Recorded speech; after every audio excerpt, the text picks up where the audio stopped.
If you were running Amazon PPC ads in 2025, you weren't just managing ads at the end of the day, you were having to roll with all of the changes that came out. And this year was a huge year when it comes to Amazon advertising. There were tons of different changes that took place that really just shaped fundamentally how you advertise in general. We put together a video of all of the most major changes to Amazon advertising and everything that we covered throughout the year so that you can make sure you're fully prepped for 2026 and know all of the major changes that went on the ads platform. Let's get right into the video and see exactly how Amazon ads has changed over the last year.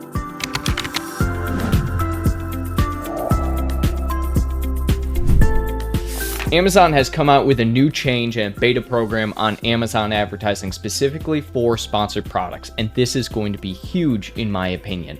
What Amazon has done here is they have allowed the ability to advertise products across retailers. Now, you could always do something like this similarly with sponsored display, but now you can actually choose specific websites to put your product on.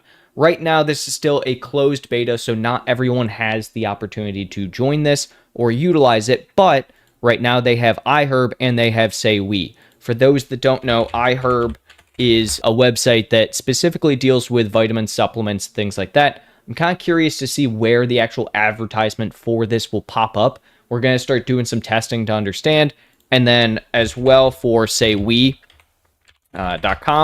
we can go over here and you can see Say We is a lot of different products. It's typically going to be more grocery oriented. So it's, we.com.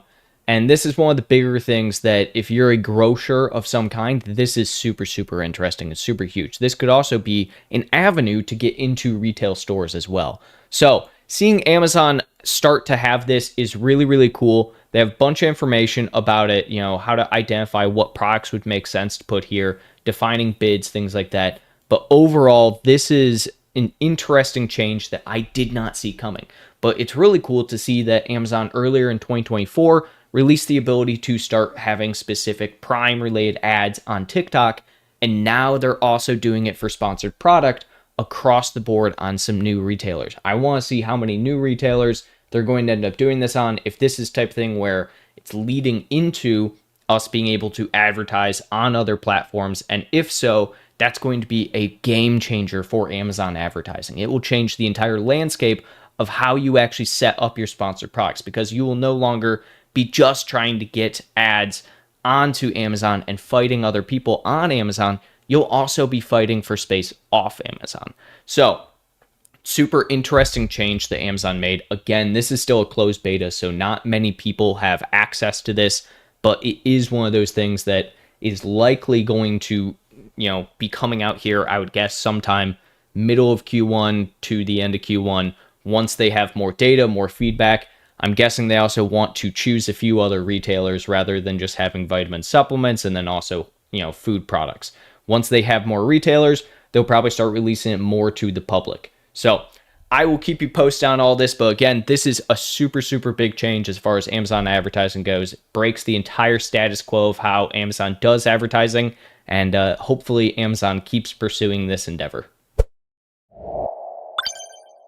Are you constantly worried about your competitors taking your customers from you, even when they're searching your own branded keywords? Well, Amazon's new audience bid adjustments just made your self-targeting campaigns that much more effective. So let's dive in and show exactly how you can make sure that you're retargeting your customers so that they're always coming back to you, not your competitors. So looking over here, we have a couple of campaigns, self-campaigns that we can play around with on this account.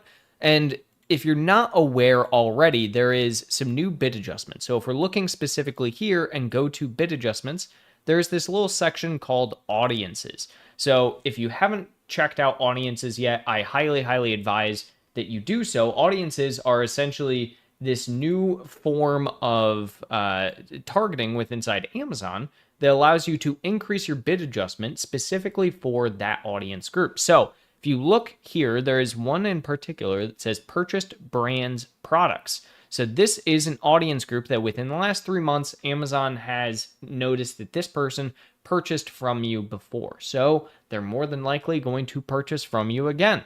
So a great thing here is to be able to use that.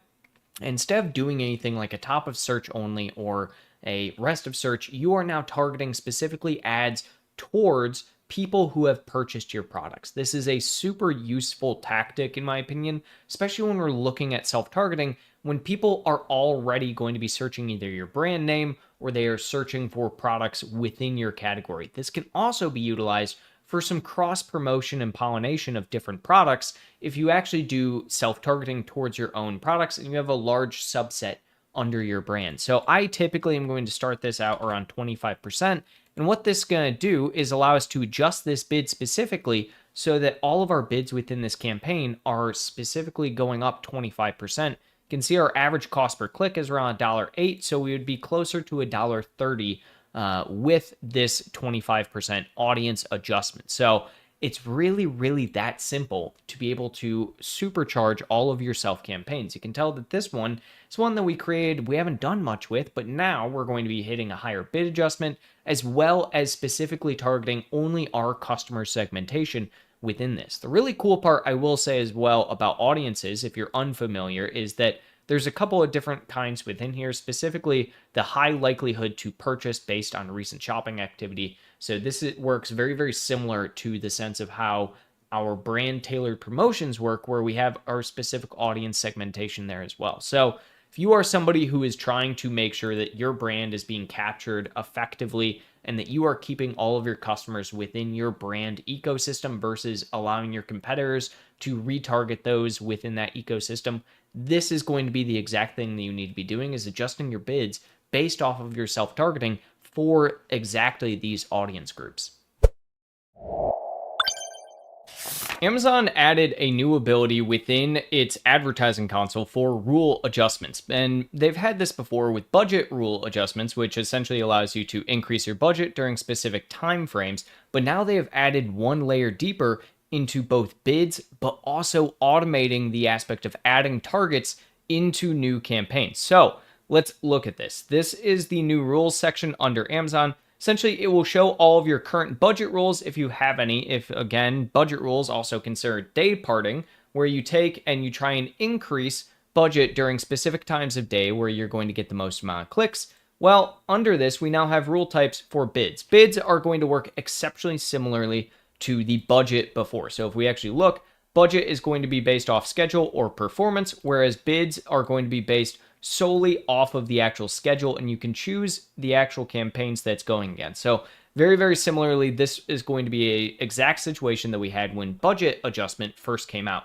It's going to work the exact same way with day parting as well, where you can actually choose specific start and end times. So if you wanted to not have a really high bid during the middle of the night when no one is really going to be buying, you could do that and instead only set up, and I would advise you to set up bid adjustments for the specific times of days when you're going to have the most amount of competition. Now, secondarily, we have our targeting, and this is the cooler one of the two now that we have set up, specifically meaning that we can now take automatic ad group campaigns where we then set up a performance filter for these campaigns. So let's say that we want to have a filter where we take any type of keyword or target out of these campaigns where it has gotten greater than 10 clicks in, let's say, the last 7 days, and we want it to have at a minimum a one order, one or greater, which means that essentially we're going to be saying around a 10% plus conversion rate for this kind of target. And we can even get granular as to figuring out things such as like our cost per click.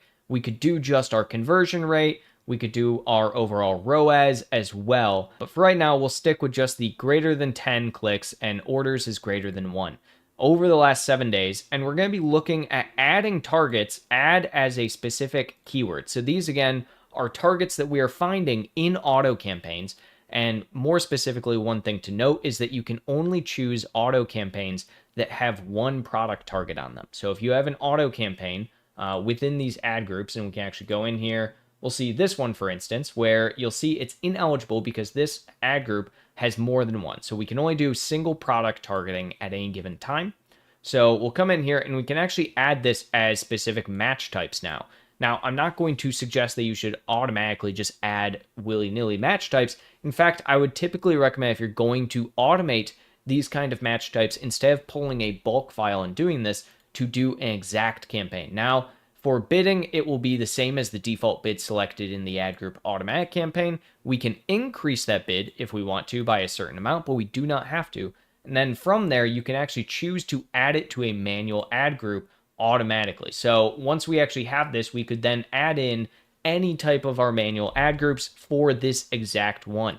So this is a really, really cool new tool that Amazon has allowed for new automations. It basically improves things such as auto catch-all campaigns. It improves things such as our gold panning campaigns, where you can now do keyword research utilizing auto campaigns and the impressions and the clicks you are getting from those to then immediately start capitalizing on it from an exact phrase or broad without ever actually needing to go into Seller Central. Now, grain of salt with all of this is the fact that now you're just going to be having campaigns and ad groups that are adding random products in without you getting the second chance to actually look through it to see if it's actually a good match. So I would be very, very particular in how you are adding in these new match types. Again, I would probably go from an exact match to start with most of these and then see if you want to add it in as a phrase or a broad, simply because otherwise you may end up with a situation where something works really, really well in that auto campaign simply because you're only hitting on it. I would also typically, for performance duration,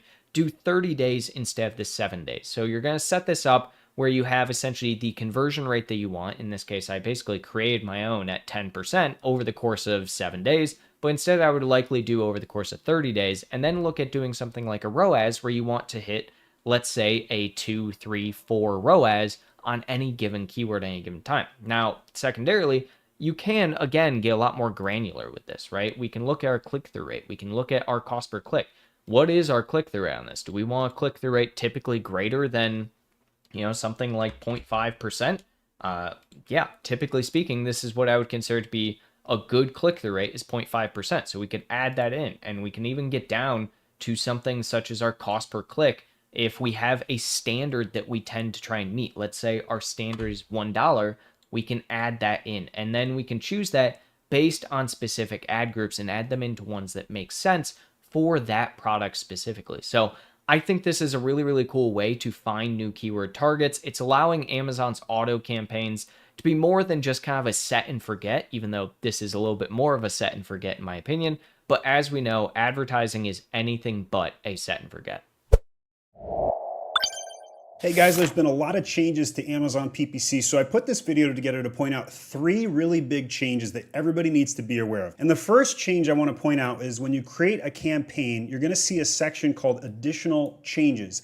In here, there's an opt-in function to change your bids to increase them on a high traffic day. Now the good news is this is opt-in, not opt-out, which means unless you check this checkbox, Amazon's not going to automatically enroll you in it. But I would recommend double checking this and making sure it's not enrolled, because congratulations, Amazon, you found a new way to get Amazon dollars out of us. More PPC spend on your platform. You're running out of room for ads, so you're finding clever ways to just spend more on the same inventory that's available. Basically, what this allows Amazon to do is increase bids, which they created a default rule like this for 50% bid increases. For example, on a Prime Day deal day. Yes, traffic does go up on Prime Day. No, I would not recommend bidding 50% extra on those days. So this is the biggest thing that everybody needs to be aware of. Make sure you're not using this unless you want to, which I don't know about that, especially not a 50% increase, maybe like a 10% increase or something like that. So that's the first change. The second is inside of the campaign types, you now have the ability to show your products on TV. And Amazon announced that they're now allowing your ads specifically on Netflix. And it's kind of crazy to me that some people aren't opting out of ads on Netflix, but there are some people who are paying a lower subscription fee and seeing ads, which is crazy because it brings us back to cable. And it was the whole point of Netflix, right? Was to get rid of ads and to have more control. But here we are in 2025 doing a full cycle reversion all the way back to 2008. And now we have cable TV, except it's a streaming service called Netflix with ads. But that aside, you can now create campaigns to show directly on TV. And so you'll see this new campaign creation type right here. They're putting it under sponsored display and TV. And if you have good videos already created, I would recommend it, because we have seen great results on sponsored brand video, which is in the sponsored brand section. And in theory, they should do good inside of other platforms However, with all new things, trackability, traceability, effectiveness are all unknown. So you don't know how well it's going to do for you and whether you should do it. And those are the things you have to consider when testing out a new platform. So if you're already uncomfortable with your ACOS today, if you're already uncomfortable with the amount of spend that you do have on PPC, you don't want to necessarily test a new ad type that nobody has any intel on at this stage. So something to think about there, but definitely worth testing if you're itching to grow or you're want to do something new, or if you're sophisticated and you already feel like you've hit diminishing returns on your other sponsored products. Definitely check this out. The third and final change I just want to make you guys aware of, if you are a B2B product, there's a cool new way to target just Amazon business customers. Now, this is pretty niche. I don't know the exact numbers, but I want to guess less than 1% of Amazon Prime customers are in the Amazon Business Program. But this does allow a B2B strategy to specifically target them. So for example, if I have a Business Prime account and I'm looking for toilet paper, I'm looking for things I stock my office with, staplers, you name it, and you sell one of those products and you have a B2B discount where you sell 20 of these at 10% off, this is going to be something that a B2B buyer is looking for. And if you advertise directly for B2B, you hit your customers. So for those of you who have a B2B-like product, this is something I would absolutely test. And the fact that they're allowing this segmented off could mean that they're going to give discounted inventory for those that use it, because they're more likely to convert if you're showing the right ad to the right customer at the right time at the right price. And so something to check out if you have a B2B product, I would enroll in this, I would test it. With any new ad type, I do recommend testing it even if you're unsure about it, but only if you have a couple extra percentage points to give up to collect that data. When it comes to advertising, it's totally pay for play. It's totally pay to perform. And the only way to find out if something is going to work is if you actually spend money on it. So that's the challenge that people have when trying to find out if something's right for them. The only way to find out the answer to that is to spend money on it. All right, so those are my advertising updates from Amazon today. There's quite a few other things that keep coming out. Amazon's making a lot of changes. Amazon isn't the only entity you have to worry about when it comes to increasing your cost to do business. Turns out you have to worry about your own state's legislature too. And let's talk about some of the new changes for Washington state residents. So Amazon Ads recently sent out this. It's a notification to customers with a Washington, U.S. Based business address, that is the state, not Washington, D.C., essentially saying that on May 20th, they came up with a new Senate bill signed by the governor where essentially all sales tax is going to be included on advertising services. That essentially means that if you are a business that is based inside of Washington state with a Washington state address, you now are going to have to be paying, as of October 1st in this, sales tax on all of your Amazon ads. So this is a huge, huge overreach in my opinion, just from the aspect that it does not actually, and I looked into this bill quite a bit, and we can kind of dig into this. It does not affect anything that is web hosting. It does not affect newspapers, printing, publishing, radio, television, broadcasting. It doesn't include billboards, street furnishing, transit advertising. Basically, it only affects online advertisements. And it does not just affect online advertisements inside the state of Washington. It is only if you yourself are purchasing online advertisements and you live or have your address for your business in the state of Washington. In fact, this is only for online advertisements, and you could be advertising in any state. This is a huge, huge change and a huge overreach. And honestly, I haven't dug into the logistics of what the history is behind why this is happening. But like any governmental change, we all know that they're just kind of in it for your taxes and your money. The two things in life that are never going to change: death and taxes. At the end of the day, something to really think about here is that this is currently happening for Washington state. My fear is that this is going to set precedents for it happening everywhere. If it turns out to be a successful measure, many times we have seen in history where certain states will decide to go ahead and say, hey, I am going to implement this new type of tax or this new type of system, and they basically are becoming the trial state for it. And all of a sudden, within a couple of years, more and more states start popping up who basically take that same exact system and replicate it with inside their state. That is my personal fear for this situation. What is Amazon Marketing Cloud and why should you as a seller care about it? I'm going to show you exactly why you should be caring about Amazon Marketing Cloud and how you can actually utilize it to implement some new strategies as early as today. So looking at Amazon Marketing Cloud, everyone should have access to this at this point.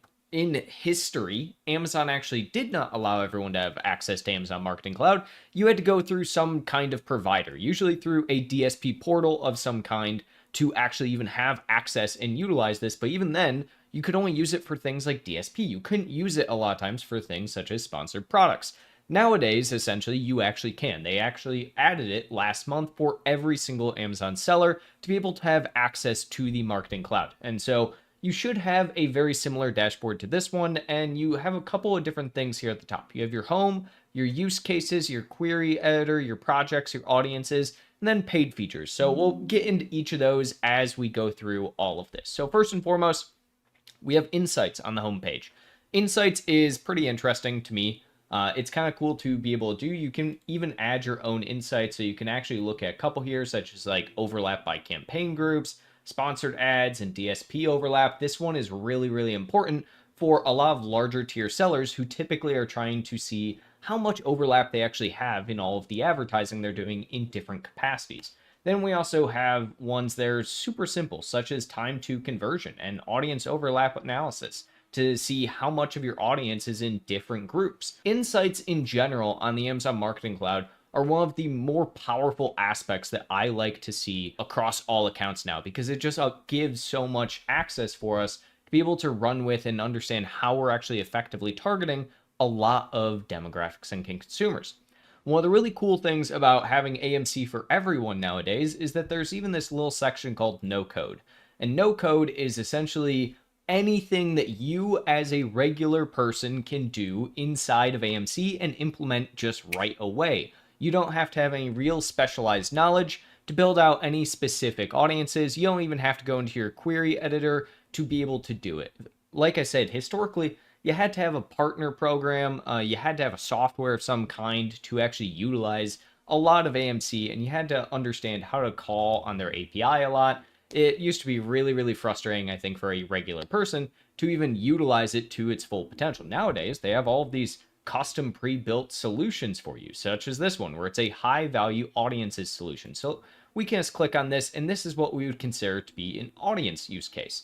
So you can easily see here what that would look like. Whenever you're building any of these out, it'll actually take time. You can see that you can close the page, come back in 1 or 2 hours. And this is very specific, and it's because of the fact that you are essentially getting a lot of data up front for all of your actual campaigns. So you can see here, it's going to go through, it's going to show you all of the different audience groups, or everyone in this audience group, I should say, that is affected by your advertising as a whole right now. All of that being said, you can try and start to play around with a lot of this. These are great audience groups in general to be utilizing. You can also even go down the rabbit hole of looking at your sponsored ads. Now, these sponsored ads are, again, very similar in the sense of the audience, but they essentially are going to add a couple of new ones in here as well. But these are all the ones that you can actively utilize within your sponsored ad staying point in time. And this comes down to just going into your campaign manager, and when you decide to actually create a campaign under your sponsored ads, you can go here to create a campaign. And when you are doing that, you now are able to see this section under your bid adjustments. You can go to your audiences, and you'll have 2 buttons here instead of 1 if you've already built an audience. The first one, increase bids for audiences built by Amazon. We can choose this, and we can now see 3 in here. Purchased brands, product, clicked or added brands product to cart, high interest based on shopping history. So these are the 3 that are built by Amazon. However, if we had gone through and created one of those new audience segmentations that I was just showing you, you would actually have another button in here that would be from Amazon Marketing Cloud. And that would be where you just click down and you have that exact one that you're trying to do. And within that, you'll be able to essentially bid adjust specifically for those audience segmentations only when you're actually creating these different campaigns, which is exceptionally useful for the majority of sellers. Amazon's run out of space for ads, so they're creating a new format or new ad type, sponsored video. You heard that right. They're just taking another format, video, and placing it in a new location where sponsored products currently show up. Quite frankly, I can't blame Amazon. They have nowhere else to put more ads. The biggest announcement is sponsored product video. SPV, as they're calling it. It's a new ad format that allows advertisers to upload 1 to 5 product feature videos per product, paired with description text for each feature. Now, I'm curious how to see how that's going to look. This is according to Prem, who might have been at Unboxed and gave us the update here. The videos are integrated with existing sponsored product campaigns. Okay, no problem there. Format gives advertisers the ability to apply bid adjustments specifically for video placements. So I'm guessing whether you can bid for position 1. And so if we go over to Amazon and think about like how that's going to look, at the top here we have sponsored brand, and I'm guessing video placements will start showing up here as well at some point. And then here on this row, 5 sponsored products. So there's no organic yet, even on the top 2 rows. And up here, we're probably going to see position 1 start to be a video. It's going to be a square video, which will be interesting to see how that will look, I think. And then here we have the organic first row, sometimes purchased history. You can see here I've bought some vitamin C and some L-cysteine, if I said that right. And then followed by some bestsellers, etc. So this is what like consumers are currently experiencing. Maybe see an insert right there. All right, so let's keep going through his update. So here's what they're saying the sponsored product video could look like. And it's precarious a little bit because, okay, here's a mobile view, and then there's multiple videos showcased right here. And he used the search term espresso machine to trigger this.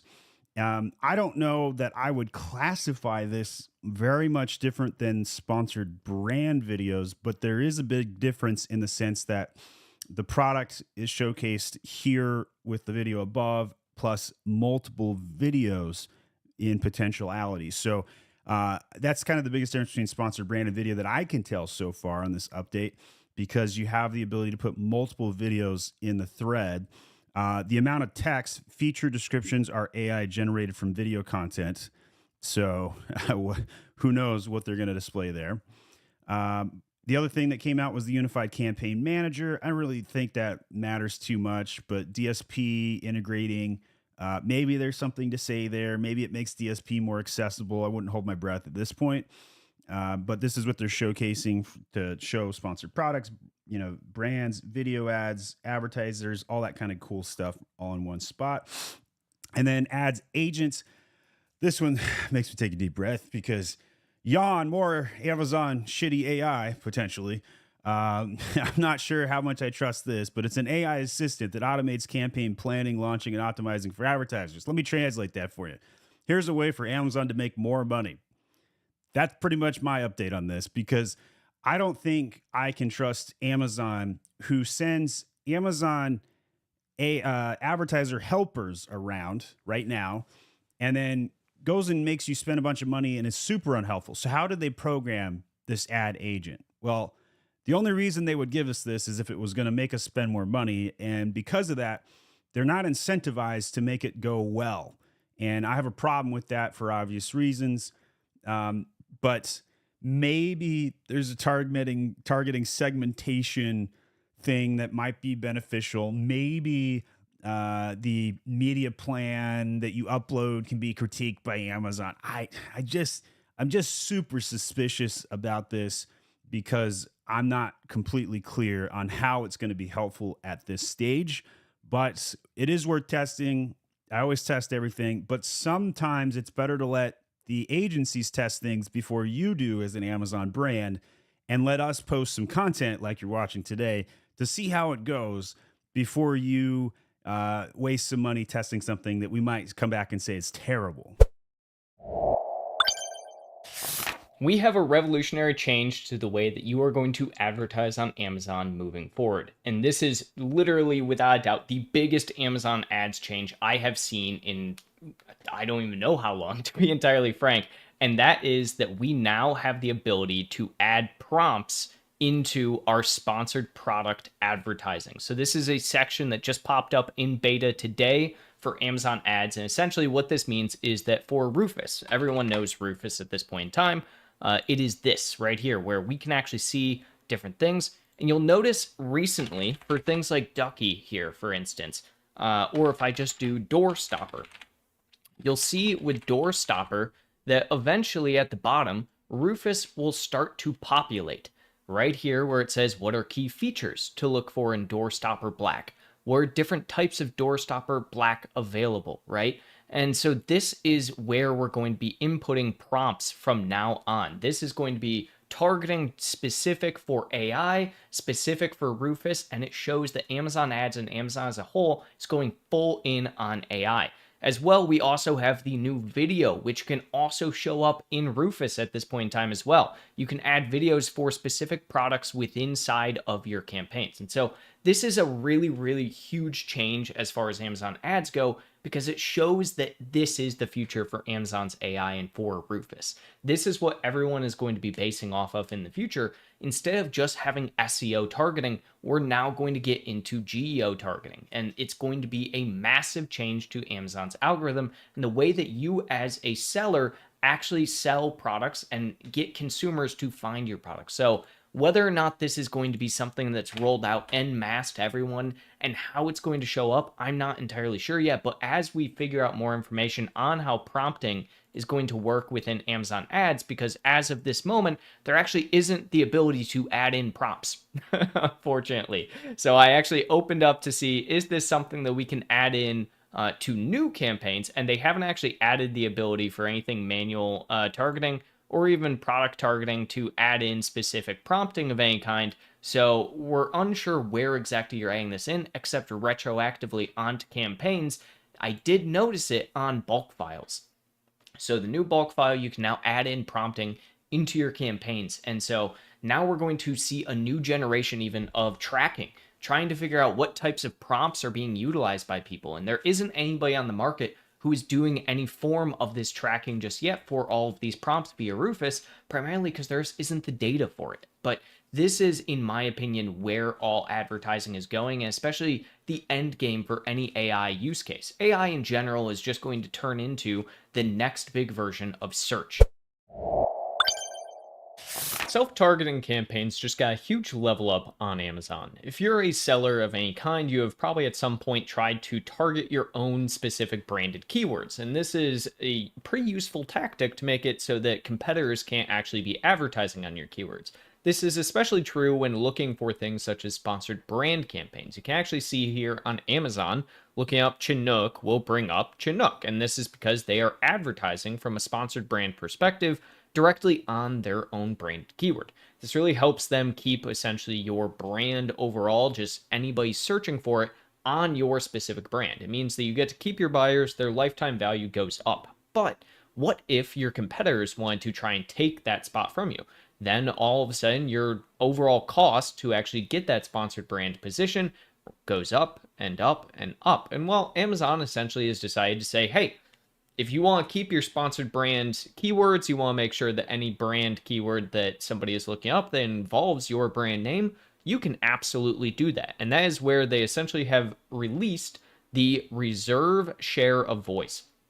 Reserve share of voice is as simple as it seems. It's basically just reaching shoppers in top of search placement to increase brand visibility and share of voice. Basically exactly this, where if somebody searches Chinook, only Chinook is going to show up. Now, there are a few caveats with this new area. They essentially will, one, show all of the potential suggested keywords that you have, and you have to add a lot of them. You can see here for this brand, Ducky, I just have as many keywords added as possible, literally every single suggested keyword.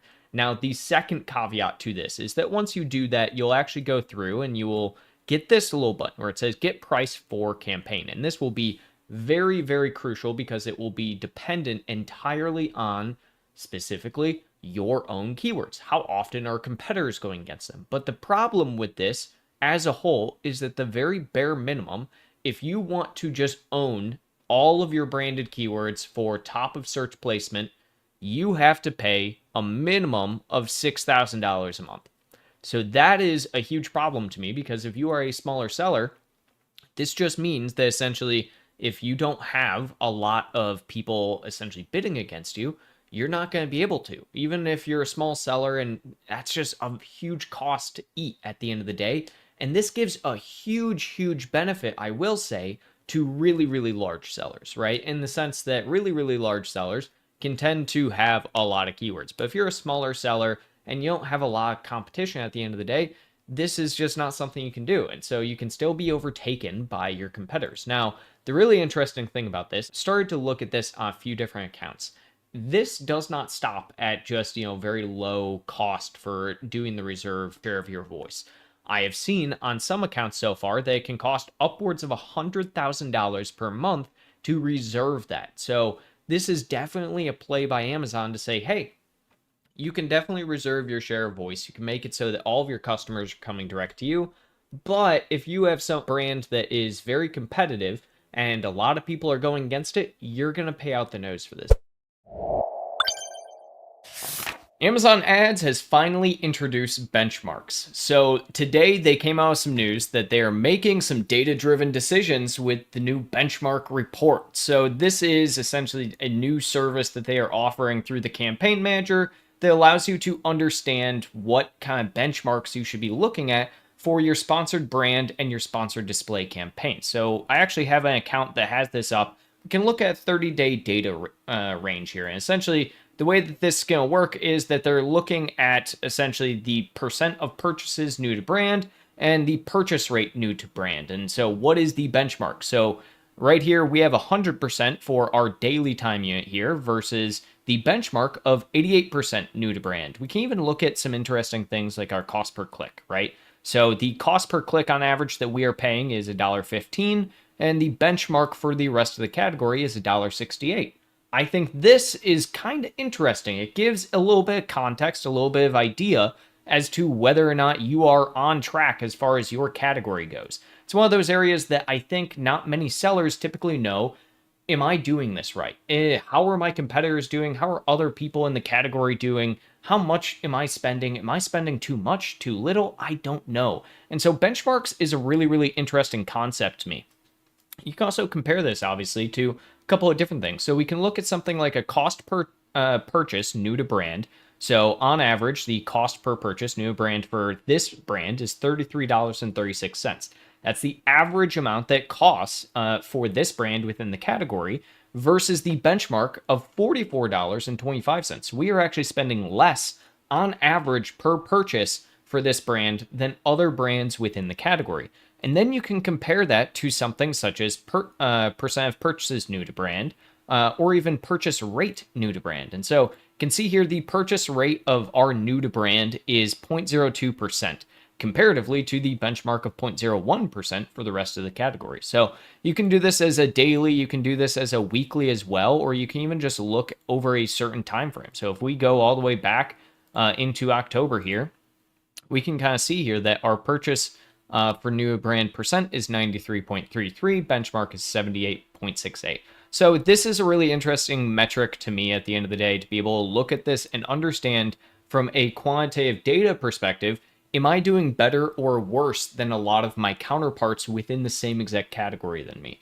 So this is very similar in nature to when Amazon released the averages for return rate and then started to show people as frequently returned if they went above their category average. This is just more so on the internal side and allows you to set a really substantial just benchmark where you should be from a brand perspective. If you're somebody who is essentially trying to gain a bunch of market share, you on average are probably going to be paying more from a cost per click perspective than the benchmark set for your category. If you are somebody who is a category leader and you're ranked 1 to 5, you likely are going to be spending less on advertising as a whole than all of your other counterparts within that same category. So a few other interesting tidbits here just to look at is this idea of our click-through rate. So this will also tell you how are you performing comparatively to a lot of your competitors in the market. So we can actually look at that of seeing, are you at or above the click-through rate of your competitors? that will give you a good indication right now as to whether or not you actually need to update your main image hack and figure out if your main image is really actually getting clicks or if your competitors have a better main image than you. And this is the first time in recorded history that Amazon has ever given that kind of information, which I think is super impactful for a ton of sellers to actually see. Is my main image the problem? Probably is. You should probably go update it right now. So I would encourage everyone to go into their advertising console right now, check out the new benchmarks report, and just get an understanding of if you are at, above, or below the rest of the entire category and your competitors.